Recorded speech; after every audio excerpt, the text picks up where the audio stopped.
அரசியலாக்குவதை நான் ஏற்றுக்கொள்ளவில்லை. நேற்று நடந்த சம்பவத்திற்கு ஏதோ வேண்டுமென்றே செய்யப்பட்டது அப்படிங்கிறதுக்கு இதுவரை ஆதாரம் வரல. 75 லட்சம் ரூபாய் அரசாங்கம் வினேஷ் போகத்துக்கு செலவழிச்சிருக்கு அப்படிங்கிற ரீதியா விளையாட்டுத்துறை அமைச்சர் மன்சுக் மாண்டவியா பாராளுமன்றத்தில் தெரிவித்தார். அதை அப்போ நேற்று சொல்லியிருக்கணுமா அப்படிங்கிறது வேற. ஆனால் நிச்சயமாக அரசாங்கம் தடை போட்ட மாதிரி எல்லாம் ஒண்ணும் இல்லை. ஒரே நாள். நீங்க ஒரு மருத்துவரை எப்படி சார் அதை பாக்குறீங்க? அது எப்படி சார் அதுக்கு வாய்ப்புகள் இருக்கா? இல்ல, அதாவது வாய்ப்புகள் இருக்கா என்றால் இருக்கு. ஆனால் இந்த 2.7 கிலோ கூடியது வழக்கமாக இந்த வெயிட் கெயின் பேட்டர்ன் அவங்களுக்கு இருக்கிறதா? என்ன சார் அவங்க ஏன் இந்த ஸ்ட்ரிக்ட்டா இதை ஃபாலோ பண்றதுக்கான தேவை என்ன சார்? ஏன் இதை இவ்வளவு கரெக்டா அவங்க நுண்ணிப்பா கவனிக்கிறாங்க? ஆனா 100 கிராம் அப்படிங்கறது விதிமுறை ரூல் தாங்க. என்னங்க 100 கிராம் போய் கண்டுக்காம இருக்கலாம், அது மாதிரி முடியாது. ஏன்னா அவங்க வைக்கிற ரூல் எல்லோருக்கும் பொதுவா வைக்கிற ரூல். மேல்முறையீட்டுல தீர்ப்பு வரும் என்று ஒரு நல்ல தீர்ப்பு வரும், வினேஷுக்கு சாதகமாக வரும் என்று நான் எதிர்பார்க்கவில்லை. எனக்கு என்னமோ அந்த மேல்முறையீடே மக்களினுடைய கோபத்தையும் இந்த ஆதங்கத்தையும் தணிக்கிறதுக்காக செய்யப்படுற ஒரு முயற்சியாக தான் நான் பாக்குறேன். இந்தியாவில் இருக்கக்கூடிய இந்த விளையாட்டு துறைகள் அல்லது இந்த ஒலிம்பிக் ஃபெடரேஷன் இதுகளுக்குள்ளேயே ஒற்றுமை இல்லையா சார்? ரெஸ்லிங் ஃபெடரேஷன் ஒரு பக்கம் ஒண்ணு சொல்லுது, விளையாட்டுத்துறை அமைச்சர் வேற ஏதோ ஒண்ணு சொல்றாரு. சோ நிச்சயமா கோஆர்டினேஷன் அவர்களிடம் இல்லை. இவர் இந்த பிரிஜ்பூஷன் சரணுடைய அந்த பிரச்சனைகள் இருந்ததால் தான் இந்த அரசியல் சாயம் அதற்கு பூசப்படுகிறது. அதனால் பாஜக அரசாங்கமும் அவர்களை மல்யுத்த வீரர்களை அணுகிய முறை மிகவும் தவறானது. நம்ம என்ன பாடம் சார் கத்துக்கிறோம்? இந்திய அரசு என்ன பாடத்தை கத்துக்கணும்? இங்க இருக்கக்கூடிய வீராங்கனை, அதாவது ஒலிம்பிக்ல போய் இந்த கடந்த ஒரு 3-4 ஒலிம்பிக்ஸாவே அரசை குறை சொல்வதற்கு பெருமளவுல ஒண்ணுமே கிடையாது. சோ இது வெறும் அரசை குறை சொல்றது மட்டும் போறாது. தீபிகா குமாரியோட 3வது ஒலிம்பிக்ஸ் ஆர்ச்சரியில ஏன் ஜெயிக்கல? அவங்க ஒண்ணுமே வரல. சோ இதெல்லாம் பார்க்கும்போது டேபிள் டென்னிஸ்ல ஒண்ணும் வரல. சோ பல விளையாட்டு போட்டிகளில் வசதிகள் வழங்கப்பட்டும் விளையாட்டு வீரர்கள் சிறப்பாக செய்யவில்லை. தி டிபேட் நேயர்களுக்கு வணக்கம். இன்றைய சிறப்பு நேர்காணலில் நம்மோடு இணைந்திருக்கிறார் அரசியல் விமர்சகர் சுமன் சி ராமன் அவர்கள். சார் வணக்கம். வணக்கம். தங்கத்தோட வினேஷ் போகத் இந்தியா திரும்புவாங்க அப்படின்னு பல கனவுகளோட நம்ம எல்லாமே இருந்தோம். அதே மாதிரி அவங்களும் பல தடைகளுக்கு அப்புறமா ஒலிம்பிக்ல போய் அவங்க ஃபைனல் வரைக்கும், இறுதி போட்டி வரைக்கும் போனாங்க. இந்த நிலையில இன்னைக்கு காலையில அவங்களுக்கு போட்ட அந்த ட்வீட் அப்படின்றது, என்னுடைய கனவு என்னை வென்று விட்டது, நான் வெஸ்லிங் போட்டியிலிருந்து ஓய்வு பெற போறேன் அப்படின்னு அறிவிச்சிருக்காங்க. இந்த தகுதி நீக்கம், அதுக்கப்புறம் அவங்களுடைய ஓய்வு, இதெல்லாம் நீங்க எப்படி சார் பாக்குறீங்க? முதல்ல இந்த ஓய்வை அவர்கள் மறுபரிசீலனை செய்வார்கள் என்ற ஒரு நம்பிக்கை இருக்கிறது. இது இந்த உடனடியாக ஏற்பட்ட அந்த மன உளைச்சல்ல வந்திருக்கக்கூடிய ஒரு ட்வீட்டாக நாம் பார்க்கலாம். ஏன்னா நிச்சயமா இன்னொரு 2-3 ஆண்டுகள் 4 ஆண்டுகள் கூட அவங்களால நிச்சயமா இந்த விளையாட்டுல தொடர முடியும். அதனால ஒரு ஒரு எதிர்பார்ப்பு இருக்கு. இது ஒரு ஃபைனல் ரிட்டையர்மெண்டாக நம்ம பார்க்க வேண்டாம். இது ஒரு ஃபர்ஸ்ட் பாயிண்ட். 2வது என்ன நடந்ததுங்கிறது எல்லோருக்கும் தெரிஞ்சது. ஃபுல்லா டிபேட் ஆயிடுச்சு. ஆனால் 2 விஷயம் தான். ஒண்ணு, ஒரு விசாரணை நடத்தப்பட வேண்டும். என்ன ஆக்சுவலா நடந்தது? ஏன் அவர்கள் காலையிலிருந்து மாலைக்குள் 2.7 கிலோ எப்படி கூடியது? வழக்கமாக அவருக்கு வழங்கப்படும் உணவும் நீர் ஆகாரமும் தான் வழங்கப்பட்டதா? கூடுதலாக வழங்கப்பட்டதா? முந்தைய காலத்தில் அவர்கள் இவ்வளவு நீராகாரம் எடுத்துக்கொண்டால், இல்லை இவ்வளவு உணவு எடுத்துக்கொண்டால் எந்த அளவுக்கு அவர்கள் எடை கூடும்?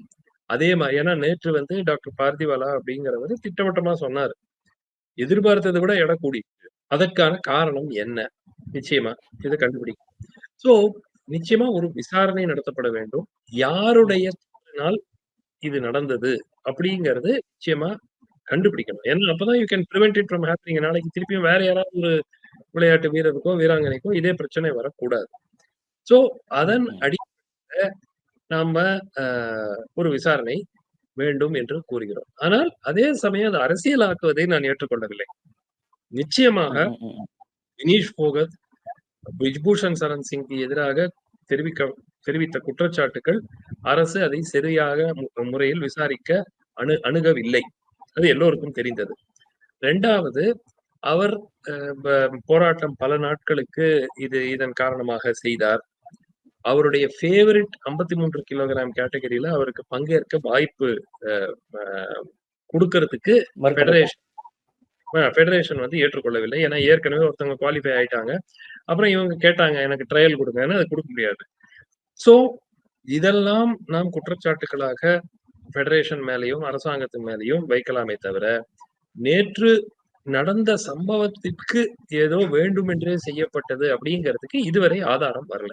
இனிமே என்ன வருதுங்கிறத பார்த்துட்டு தான் அது என்ன நடந்திருக்குன்னா தவறு நடந்திருக்குன்னு தெரியுது. எதனால நடந்தது? யாராவது வந்து ஒரு கவனக்குறைவினால் ஏற்பட்ட தவறா அப்படிங்கிறது, இல்ல வேண்டுமென்றே செய்யப்பட்ட தவறாங்கிறதுக்கு தான் விசாரணை. பட் நீங்களும் அந்த பார்வையில தான் அணுகுறீங்களா சார்? அதாவது ஒலிம்பிக்ல தயாராகணும் ஒரு வீரர் அப்படின்றப்ப அதுக்கு நிறைய ப்ராசஸ் இருக்கும்.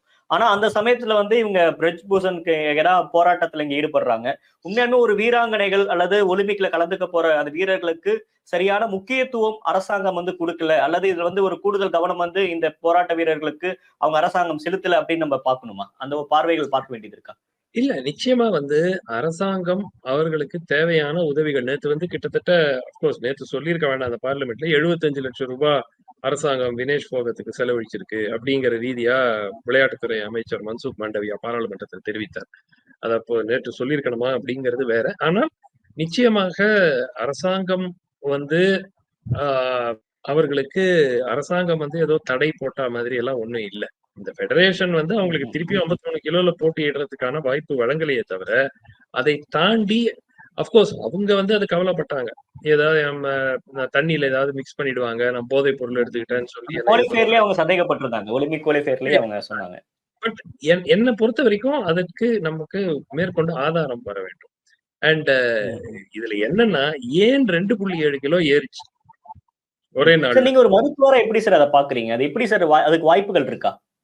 இல்ல அதாவது வாய்ப்புகள் இருக்கா என்றால் இருக்கு. சோ இந்த ரேபிட் கெயின்ஸ் இப்ப சாதாரணமான மனிதர்களே பாத்தீங்கன்னா காலையில எடுக்கிற எடைக்கும் மாலையில எடுக்கிற எடைக்கும் ஒரு கிலோ வரைக்கும் தாராளமாக வித்தியாசம் இருக்கும். சோ அதுல உடம்புல ஃப்ளூயிட் ரிட்டென்ஷன் இருக்கும். லேடிஸுக்கு வந்து சம்டைம்ஸ் பீரியட்ஸ் டைம்ல வந்து அவங்களுக்கு இன்னும் கொஞ்சம் வெயிட் கூடும். இதெல்லாம் வந்து சகஜமாக நடக்கக்கூடிய ஒன்று. ஆனால் இந்த 2.7 கிலோ கூடியது வழக்கமாக இந்த வெயிட் கெயின் பேட்டர்ன் அவங்களுக்கு இருக்கிறதா? இல்ல இது எதிர்பாராதது என்று மருத்துவர் கூறுகிறார். சோ இது வந்து அன்எக்ஸ்பெக்டட். அவங்களே வந்து இந்த 2.7 கிலோ ஏறும்னு அவங்க எதிர்பார்க்கல. சோ அது ஏறின பிறகு அவர்கள் அணுகிய முறை நைட்டு ஃபுல்லா வந்து சானால உட்கார வச்சு, எப்படியாவது ஸ்வெட் பண்ண வச்சு, ஜாகிங் பண்ண வச்சு, முடிய வெட்டி, ட்ரெஸ் சைஸ குறைச்சு, எப்படியாவது அந்த எடைய குறைக்க முடியுமா? அப்படின்னு அவங்க பார்த்திருக்கிறாங்க. நைட்டு ஃபுல்லா அவங்க யாருமே அவங்க தூங்காம இந்த முயற்சியில ஈடுபட்டிருக்காங்க. அப்ப கூட 100 கிராம் போயிருச்சு. ஆனா 100 கிராம் அப்படிங்கிறது விதிமுறை ரூல் தாங்க. என்னங்க 100 கிராம் போய் கண்டுக்காம விட்டுருக்கலாம். அது மாதிரி முடியாது. ஏன்னா அவங்க வைக்கிற ரூல் வந்து எல்லாருக்கும் பொதுவா வைக்கிற ரூல். என்னங்க 50 கிராம், 100 கிராம். நேத்து அந்த உலக மல்யுத்த சங்க தலைவர் திட்டவட்டமா சொன்னார். இது வந்து எனக்கும் மிகுந்த வருத்தம் இது நடந்தது. ஆனால் விதிமுறைகளை எங்களால அந்த மாதிரி ஒருத்தருக்கோ 2 பேருக்கோ மாத்த முடியாது. அது 100 கிராமா இருந்தாலும் சரி, 1 கிலோவா இருந்தாலும் எங்களால மாத்த முடியாது. அப்படின்னு தெரிவிச்சார். என்ன சார் அவங்க ஏன் இந்த ஸ்ட்ரிக்ட்டா இத ஃபாலோ பண்றதுக்கான தேவை என்ன சார்? ஏன் இத வந்து இவ்வளவு கரெக்ட்டா அவங்க நுண்ணிப்பா கவனிக்கிறாங்க? ஏன் அப்படின்னா நிறைய ரெஸ்லர்ஸ் வந்து லோவர் வெயிட் கேட்டகரியில போட்டியிட முயற்சிக்கிறாங்க. சோ உங்க எடை வந்து 60 கிலோன்னு வச்சுக்கோங்க. நீங்க 57 கிலோல போட்டியிடணும்னு விருப்பப்படுறீங்க. சோ ஒரு போட்டிக்கு முன்னாடி நீங்க கண்ணா பின்னான்னு டயட் பண்ணி இது பண்ணி ஃப்ளூயிட் ரெஸ்ட்ரிக்ட் பண்ணி எல்லாம் பண்ணி ஒரு 3 கிலோ குறைச்சிடுறீங்க. ஏன் அந்த மாதிரி லோவர் வெயிட்ல பார்ட்டிசிபேட் பண்ணோம்னாக்கா அங்க இருக்கக்கூடிய மற்ற வீரர்கள் அவங்களுக்கு அது நேச்சுரல் வெயிட்டா இருந்தா உங்களுக்கு ஒரு அட்வான்டேஜ். ஏன்னா உங்களுக்கு ஸ்ட்ரென்த் அதிகம். இப்போ ரெஸ்லிங்ல ஒரு 75 கிலோ வெயிட் கேட்டகரிக்கும் ஒரு 53 கிலோ வெயிட் கேட்டகரிக்கும் போட்டியிட முடியாது. இந்த 75 கிலோ வெயிட் கேட்டகரி ஸ்ட்ராங்கரா இருப்பாங்க, ஈஸியா ஜெயிச்சிருவாங்க. சோ உங்களுக்கு எல்லா ரெஸ்லர்ஸும் ஒரு வெயிட் கேட்டகரி கம்மியில போட்டிட்டா அங்க இருக்கிறவங்க அவ்வளவு ஸ்ட்ராங்கா இருக்க மாட்டாங்க. நம்ம ஜெயிச்சிடலாம் அப்படின்னு. ஆனால் வினேஷ் போகத்தை பொறுத்த வரைக்கும் அந்த காரணம் இல்ல. அவங்க இந்த ஒலிம்பிக் போட்டியில போனோம்னா வேற வழி கிடையாது. 50 கிலோ ஒண்ணுதான் ஸ்லாட் இருந்துச்சு. 53 தான் அந்த அந்திம் பங்கல் எடுத்துட்டாங்க. குவாலிஃபை ஆயிட்டாங்க. அதை வந்து மாத்துறதுக்கு ரெஸ்லிங் ஃபெடரேஷன் ஒத்துக்கல. சோ அதன் காரணமாக அவர்கள் இந்த பாரிஸ் ஒலிம்பிக் போட்டியில பங்கேற்கணும்னா 50 கிலோ தான் வாய்ப்பு இருக்கு. சோ எடைய குறைச்சிட்டு போட்டியிடுறீங்களா? இல்ல போகாம இருக்கிறீங்களா? அந்த சாய்ஸ் குடுக்கும்போது அவங்க எடைய குறைச்சிட்டு போட்டியிட முயற்சித்தாங்க. அதுதான் நடந்தது. சார் இது அப்பீல் போயிருக்காங்கல்ல சார், மேல்முறையீட்டுக்கு போயிருக்காங்க. இது எது மாதிரியான தீர்ப்புகள் வர வாய்ப்புகள் இருக்கு? மேல்முறையீட்டுல தீர்ப்பு வரும் என்று நான் ஒரு நல்ல தீர்ப்பு வரும்னு தினேஷுக்கு சாதகமா வரும் என்று நான் எதிர்பார்க்கவில்லை. எனக்கு என்னமோ அந்த மேல்முறையீடே வந்து மக்களினுடைய கோவத்தையும், இந்த ஆதங்கத்தையும் தணிக்கிறதுக்காக செய்யப்படுற ஒரு முயற்சியா தான் நான் பார்க்கிறேன். இது court of arbitration in sport அவங்க என்ன சொல்லப் போறாங்க? விதிமுறைகள் மீறப்பட்டனவா? மீறப்பட்டன. அப்போ என்ன ரூல்? டிஸ்குவாலிஃபிகேஷன். அதுதான் அவங்க ஒலிம்பிக் சங்கத்தினுடைய அங்கமாக இருக்கக்கூடிய பாரிஸ் ஒலிம்பிக் கமிட்டி அதுதான் செஞ்சிருக்கிறாங்க. சோ நீங்க இப்ப என்ன காரணத்த காட்டி நீங்க அ இது கேட்பீங்க? எங்களுக்கு ம். சில்வர் மெடல் குடுங்கன்னு கேட்பீங்க. சோ அவங்க ஏதாவது விதிய மீறியிருந்தாங்கன்னா, நிச்சயமா நமக்கு வாய்ப்பு இருக்கு. பட் எனக்கு வந்து இந்த அப்பீலே வந்து மக்களின் கோவத்த தணிக்கிறதுக்கு. இது எப்படியும் ஒரு 1 வாரம் 10 நாளைக்கு அது ஹியரிங் போலாம் இல்லையா? ஒரு 4, 5 நாள் போலாம். ஏன்னா ம். ஏற்கனவே தங்கப் பதக்கம் வழங்கப்பட்டுருச்சு அந்த போட்டியில. வெள்ளி பதக்கமும் குடுத்தாச்சு. அந்த கியூபன் லேடிக்கு வெள்ளி பதக்கம் குடுத்தாச்சு. அந்த வின்னர் அமெரிக்கனுக்கு தங்கப் பதக்கம் குடுத்தாச்சு. முடிஞ்சு போச்சு. சோ இனிமே வந்து அந்த வெள்ளி பதக்கத்த குடுங்க அப்படின்னு கேட்கிறதுங்கிறது சாத்தியம் இல்லை என்று நான் கருதுகிறேன். மக்களுடைய ஆதங்கத்தை ஒரு ஒரு ஆங்கர குறைக்கிறதுக்கு பண்ணியிருக்கலாம் அரசாங்கம். சார் இப்ப இந்த விவகாரத்துல நேத்துல இருந்து ஒரு 2 கட்ட பார்வைகள் நம்மளால புரிஞ்சுக்க முடியுது சார். ஒரு பக்கம் அமெரிக்கால இருக்கக்கூடிய ரெஸ்லிங் வீரர்கள் எல்லாமே வந்து வினிஸ் போகத்துக்கு வந்து சப்போர்ட் பண்ணி பேசுறாங்க. ஆனா இந்தியாவுல பொறுத்தவரைக்கும் ஒரு சில கருத்துக்கள் அரசியல் ரீதியாகவும் அது பேசப்பட்டது. கவனிக்கக்கூடியதா மாறி இருக்கு. இந்தியாவுல இருக்கக்கூடிய இந்த விளையாட்டுத் துறைகள் அல்லது இந்த ஒலிம்பிக் ஃபெடரேஷன் இதுகளுக்குள்ளேயே ஒற்றுமை இல்லையா சார்? இல்லைங்க நேற்று அமைச்சர் வந்து சப்போர்ட் டீம வந்து குறை சொல்றது சரியாக இருக்காது அப்படின்னு பாராளுமன்றத்துல பேசுறாரு. அதே சமயம் பாராளுமன்றத்துக்கு வெளிய ரெஸ்லிங் சங்க தலைவர் என்ன சொல்றாரு? நியூட்ரிஷனிஸ்ட், டீம் கோச் அவங்களுடைய தப்பு தான்.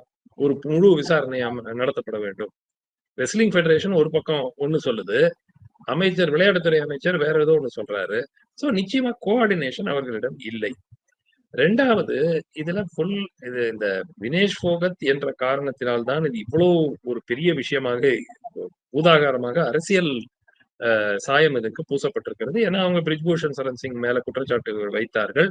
அவர் பாஜக எம்பி ஆக இருந்தார். அதற்கு பிறகு 30, 40 நாட்கள் ஒரு போராட்டத்தில் ஈடுபட்டார்கள். சாலை மேல வந்து உட்கார்ந்து போராட்டம் பண்ணாங்க. அதுக்கப்புறம் காவல்துறை அவங்கள இழுத்துட்டு செல்ற காட்சிகள் எல்லாம் நம்ம பார்த்தோம். சோ அதெல்லாம் பார்க்கும்போது நிச்சயமா அதுல ஒரு அரசியல் சாயம் பூசுவதற்கான வாய்ப்பு இருக்கிறது. ஃபெடரேஷன் இன்னைக்கு ஸ்போர்ட்ஸ் ஸ்டார்ல அந்த கரஸ்பாண்டன்ட் எழுதியிருக்காரு. ஏன் வந்து ஃபெடரேஷன் வந்து 50 கிலோல அவங்க திருப்பி கேட்டாங்க. ட்ரையல்ஸ் குடுங்க எனக்குன்னு. அத மறுத்துட்டாங்க. இல்லன்னா ஐ மீன் 53 கிலோ சாரி. இல்லன்னா 53 கிலோல போயிருப்பாங்க.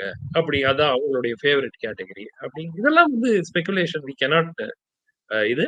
பட் இவர் இந்த பிரிஜ்பூஷன் சரணுடைய அந்த பிரச்சனைகள் இருந்ததால் தான் இந்த அரசியல் சாயம் அதற்கு பூசப்படுகிறது. அதனால் பாஜக அரசாங்கமும் அவர்களை மல்யுத்த வீரர்களை அணுகிய முறை மிகவும் தவறான ஒரு முறைதான்.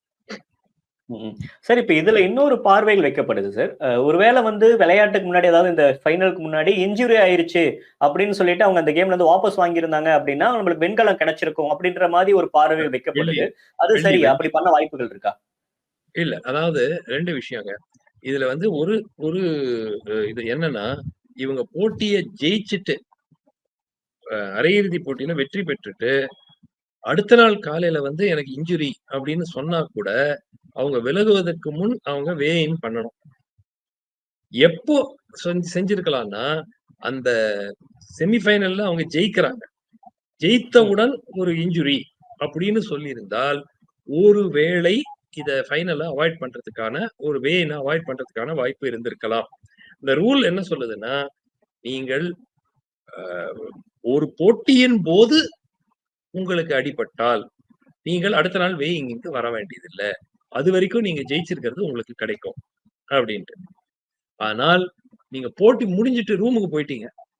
போயிட்டு, அதுக்கு அடுத்த நாள் காலைல வந்து எனக்கு முதுகு பாதிப்பு ஏற்பட்டுருச்சு. என்னால போட்டியிட முடியல. அப்படின்னு சொன்னீங்கன்னா, ஈவன் நீங்க போட்டியிலருந்து விலகுறதா கூட, நீங்க எதுவரைக்கும் வந்திருக்கீங்களோ, அதுக்கு என்ன பரிசை தக்க வைத்துக் கொள்ள வேண்டும் அப்டின்னா, அதுக்கும் நீங்க வேயின் போணும். இல்லன்னா நீங்க ம். டிஸ்குவாலிஃபை ஆயி லாஸ்ட்ல வந்துருவீங்க. சோ இது எப்ப பண்ணியிருக்கலாம்னா, அந்த அரையிறுதி போட்டி முடியிற டைம்ல, உறுதியாக அவங்களுக்கு தெரிந்திருந்தால் 100% எங்களால் நமக்கு இனிமே ஃபைனல்ல போட்டியிடுறதுக்கு வெயிட்ட குறைக்க முடியாது அப்படின்னு தெரிந்திருந்தால் மட்டுமே. ஆனால் அந்த டைம்ல வந்து அவங்களுக்கு அந்த மாரி யோசிப்பாங்களா? இல்ல கோல்டுக்கு நாளைக்கு ஃபைட் பண்ண போறோம்னு யோசிப்பாங்களா? நமக்கு வெயிட் கூடிருச்சு. இப்போ வந்து ஒரு இன்ஜுரின்னு சொல்லிரலாம். அது நெறைய பேர் நான் அத ட்வீட் போட்டிருந்தேன் ஒரு ட்வீட்ட. அதுக்கும் நெறைய பேரு அப்ப சீட் பண்ண சொல்றீங்களா? அப்படின்னு கேட்டிருந்தாங்க. டெக்னிக்கலா அது சீட்டிங் தானே. ஒரு விதத்துல பார்த்தீங்கன்னா, உங்களுக்கு இன்ஜுரி இல்ல. ஆனா இன்ஜுரி இருக்குங்கிற மாரி நீங்க பாவ்லா காட்டி, நீங்க வித்ட்ரா பண்றீங்க ஃபைனல்ல இருந்து. அப்போ ஒரு சில்வர் மெடல் உங்களுக்கு வருது அப்படின்னா, அது எந்த விதத்தில் நியாயமாக இருந்திருக்கும்? அப்படிங்கிறதுக்கும் அந்த ஒரு கேள்வி இருக்கு. பட் இது வந்து நேற்று அவர்களால் செய்ய இயலாது. செஞ்சிருக்க முடியாது. செஞ்சிருக்கிறதுனா முந்தா நேத்து அந்த போட்டி முடிய அந்த டைம்ல, அந்த தருணத்துல செஞ்சிருக்கலாம். இல்லாட்டி செய்ய முடியாது. ஒரு தொலைநோக்கு பார்வையோட அணுகி இருக்கணும் அப்படின்னு சொல்ல வரீங்க. இல்ல. தொலைநோக்கு பார்வையோட யாருமே அணுக மாட்டாங்க. ஏன்னா, இப்போ என்னன்னா, அவங்களுக்கு என்ன இது எய்மு? கோல்ட் மெடல் வரப்போகுது. தங்கம், கோல்டு, செமி கோல்டு ஃபைனல்ல மட்டும். ஜெயிச்சுட்டேன். செமி ஃபைனல்ல ஜெயிச்சுட்டேன். கோல்ட் மெடல் வரப்போகுது. அதுக்கு முன்னாடி 2.25 கிலோ கூடுதலா இருந்திருக்கு. ஸோ, ஒரு வேளை ஒரு திட்டமிட்ட ஒரு அதுவும் வந்து தார்மீகமாக சரியா இருந்திருக்காது. சீட்டிங்கிற வார்த்தைய நம்ம சொல்ல வேணாமே தவிர, பட் அதுவும் வந்து தவறா தானே இருந்திருக்கும். ஒருவேள இன்ஜுரியே இல்லங்க. இவங்க 2.25 கேஜி கூடிட்டாங்க. நாளைக்கு காலைலக்குள்ள குறைக்க முடியாதுன்னு வச்சுக்கோங்க. அந்த செமி ஃபைனல் இறுதியில முடியிற டைம்ல முடிஞ்ச முடிஞ்ச உடன் ஒரு இன்ஜுரின்னு சொன்னாங்கன்னு வைங்க. என்ன நடக்கும்? அப்போ அடுத்த நாள் வேயின் இருக்காது. சோ அந்த மாதிரி ஒரு சூழல்ல பாசிபிலிட்டி. பட் அந்த டைம்ல அப்படி எப்படி நினைப்பாங்க யாராவது? சரி போறோம். இது எப்படியும் நாளைக்கு காலைலக்குள்ள வெயிட்ட குறைக்க முடியாது. பரவால்ல. வரது சில்வர வாங்கிட்டு வந்துருவோம். அப்படின்னு அவங்களுக்கு தோணாது. டீமுக்கும் தோணாது. அவங்க என்ன நினைச்சிருப்பாங்க, சரி எப்படியாவது நைட்டுக்குள்ள குறைச்சிடலாம் அப்படின்னு அவங்க பிளான் பண்ணியிருப்பாங்க. அது வொர்க் அவுட் ஆகல. சார், இதுக்கு பின்னாடி வினேஷ் போகத் வந்து தகுதி நீக்கம் செய்யப்பட்டது அல்லது அவங்கள இங்க ஃபெடரேஷன பொலிட்டிக்கலா அவங்க அணுகுன விதம் இதையெல்லாம் பார்க்கிறப்ப இது பின்னணியில சதி இருக்கு அப்படின்றது தொடர்ந்து நேத்துல இருந்து பேசப்படுது. நிறைய கட்டுரைகள் எழுதப்படுது. நீங்களும் இதை பத்தி எல்லாம் ட்வீட் போட்டிருக்கீங்க. நீங்க எப்படி சார் உங்களோட பார்வையில இதுக்கு பின்னாடி சதி எங்க இருக்கு அப்படின்னு நீங்க எதை பாக்குறீங்களா? சதி இருக்கிறதா இல்லையா என்பதை நாம் தெரிந்து கொள்வதற்கு ஒரு விசாரணை வேண்டும். அவ்வளவுதான். எவ்வளவு ஆகாரம் குடுத்தாங்க? வழக்கமா அவ்வளவுதான் குடுப்பாங்களா? கூடுதலா குடுப்பாங்களா? எதிர்பார்க்கிறத தாண்டி ஏன் எடை கூடியது? வழக்கமா குடுக்கிற ஆகாரம் தான் குடுக்கப்பட்டதா? வேற ஏதாவது புதுசா குடுத்தாங்களா? இதெல்லாம் தெரிந்த பிறகு தான் நம்ம வந்து இது சதியா? இல்ல ஜஸ்ட் ஒரு ஒரு இன்காம்பிட்டன்ஸா? கவனக்குறைவா? இதெல்லாம் வந்து தெரியவதற்கு நமக்கு இந்த விசாரணை தேவை. பட் உடனே வந்து இவர்கள் ஏற்கனவே அரசாங்கத்தோடு அவருடைய உறவு சரியாகி இல்லாததனால், உடனடியாக இது வந்து யாரோ வேணும்ன்ட்டு செஞ்சுட்டாங்க. அப்படின்னு சொல்றது வந்து இதுவரைக்கும் அந்த மாரி ஆதாரம் எதுவுமே இல்ல. சோ இது வந்து அரசை குறை சொல்லணும்னா, பிரிஜ்பூஷன் சரணுக்கு எதிராக நடவடிக்கை எடுக்காம இருக்கிறதுக்கு அரசாங்கத்த குறை சொல்லலாம். வினீஷ் போகத் 53 கிலோல போட்டியிட வேண்டும் என்று விருப்பம் தெரிவித்த போது, திருப்பியும் ட்ரையல் குடுக்க முடியாதுன்னு சொல்றதுக்கு அரசாங்கத்த குறை சொல்லலாம். ஆனால் நேற்று நடந்ததற்கு அரசாங்கத்த குறை சொல்வதற்கு ஆதாரம் இதுவரைக்கும் இல்ல. சரி, இப்ப இந்த பாடம் இந்த குறிப்பா வினீத் போக தகுதி நீக்கம் இந்த வெஸ்லிங் மூலயமா நம்ம என்ன பாடம் சார் கத்துக்கிறோம்? இந்திய அரசு என்ன பாடத்தை கத்துக்கணும்? இங்க இருக்கக்கூடிய வீராங்கனை அதாவது ஒலிம்பிக்ல போய் நான் கண்டெஸ்ட் பண்ணணும் அப்படின்னு நினைக்கக்கூடிய போட்டியாளர்களுக்கு அரசாங்கம் எது மாதிரியான பாதுகாப்பு இல்ல எது மாதிரியான முன்னெச்சரிக்கை நடவடிக்கையில ஈடுபடணும்னு நினைக்கிறீங்க? ஏங்க முன்னாடி மாரி இல்லைங்க. இப்ப அரசாங்கம் எல்லாம் குடுக்குறாங்க. ஒலிம்பிக் லெவல்ல போட்டியிடுற வீரர்களுக்கும், வீராங்கனைகளுக்கும் எக்கச்சக்கமா குடுக்குறாங்க. முன்னாடி ஒரு 25 வருஷம் முன்னாடி நீங்க பார்த்தீங்கன்னா, ஒண்ணுமே இருக்காது. அந்த மாதிரி இல்ல. இப்போ இன்றைய நிலைமை வந்து விளையாட்டுத் துறையில மிகப்பெரிய மாற்றம் ஏற்பட்டிருக்கு. சோ இன்ஃப்ராஸ்ட்ரக்சர் அதாவது உள்கட்டமைப்பு வசதிகள் சிறப்பாக செய்யப்பட்டிருக்கின்றன. அவங்க ட்ரெய்னிங் அப்ராட்ல போறாங்க. நீங்க கிராமங்களில் எல்லாம் சிறப்பாக உள்கட்டமைப்பு வசதி இருக்கான்னா இல்ல. ஆனால் ஒலிம்பிக் லெவல்ல போட்டியிடும் நமக்கு போட்டியாளர்கள் பெரும்பாலான டைம் அப்ராட்ல போட்டியிடுறாங்க. அவங்களுக்கு training facilities, foreign coaches, equipment, special nutritionist, physiotherapist, doctors எல்லாம் குடுத்துருக்காங்க. அது அரசை இந்த கடந்த ஒரு 3, 4 ஒலிம்பிக்ஸாவே அரசை குறை சொல்வதற்கு பெருமளவுல ஒண்ணுமே கிடையாது. அதனால ஈஸி, நமக்கு பழகி போச்சு. எதுவா இருந்தாலும் அரசாங்கம் தாண்டாங்க, அவங்க செஞ்சிருக்கணும் ஒழுங்கா அப்படின்னு சொல்றது நமக்கு. ஆனால் ஒரு நபருக்கு நேற்று அவர் சொன்ன செய்தி 75,00,000 நாங்கள் செலவழித்திருக்கிறோம் என்று கூறுவது, அது வந்து நான் ஒரு ஒரு பொய் செய்தின்னு நான் பார்க்க மாட்டேன். நிஜமாவே அரசாங்கம் ஒலிம்பிக் கோல்ட் குவெஸ்ட், இந்த ரிலையன்ஸ் ஃபவுண்டேஷன் எல்லாருமா சேர்ந்து டெஃபினட்டா top class infrastructure, facilities, training facilities, coaches எல்லாம் ஏற்பாடு பண்ணி குடுக்குறாங்க. For highest level athletes. இப்போ நீங்க நம்ம கிராமத்துல வந்து குடுக்குறாங்களான்னா இல்ல. இன்னைக்கும் அந்த லெவல் டாப் லெவல் இன்ஃப்ராஸ்ட்ரக்சர் கிடையாது, ஸ்டேடியம் கிடையாது, மைதானம் கிடையாது. அதெல்லாம் பிரச்சனைகள் இருக்கு. ஆனா இவர்களுக்கு அந்த பிரச்சனை கிடையாது. அரசாங்கம் இதற்கு இது வந்து இந்த இந்த டீம் ஏன் இன்காம்பிட்டன்ட்டா இருந்தாங்க? அந்த நியூட்ரிஷனிஸ்ட் சொதப்பிட்டாரா? யாரும் சூப்பர்வைஸ் பண்ணலையா சரியா? அந்த மாதிரி பார்க்கலாமே தவிர, பொதுவாக அரசாங்கம் வந்து சரியா கவனிக்கல அப்படின்னு சொல்றதுக்கு, நான் ஒரு ஒரு ஸ்போர்ட்ஸ் கமெண்டேட்டரா 30 வருஷமா இருந்திருக்கேன். எனக்கு நான் முதல்ல இருந்ததுக்கும் இன்னிக்கும் நம்ம விளையாட்டு வீரர்களுக்கு கிடைக்கக்கூடிய வசதிகளுக்கு சம்பந்தமே கிடையாதுங்க.